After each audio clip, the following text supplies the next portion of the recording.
Spoločnosť Education prevádzkuje internetové stránky Education.sk, kde môžu inzerovať vzdelávacie alebo poradenské spoločnosti, poprípade školy. Tieto spoločnosti môžu zadať na naše stránky kurzy, ktoré sa nachádzajú na stránke kurzy Education.sk, môžu zadať štúdia, ktoré sa nachádzajú na stránke štúdia Education.sk, môžu zadať konferencie, ktoré sa nachádzajú na stránke konferencie Education.sk, poprípade môžu zadať informácie o poradenských službách alebo takisto PR články. Aby ste mohli zadávať vzdelávacie aktivity, musíte byť registrovaní na stránkach Education.sk.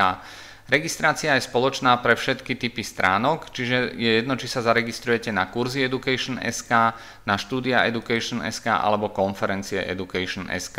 Vždy treba kliknúť na linku registrácia a vyplniť informácie o vašej spoločnosti, s tým, že si zaškrtnete, že ste vzdelávacia spoločnosť. Ak ponúkate poradenstvo, tak si zaškrtnete, že ste aj poradenská spoločnosť. Následne vyplníte ďalšie údaje o vašej spoločnosti a odošlete registráciu. Keď sa zaregistrujete a príde vám mailom meno a heslo, tak ho vyplníte vpravo hore a následne sa prihlásite.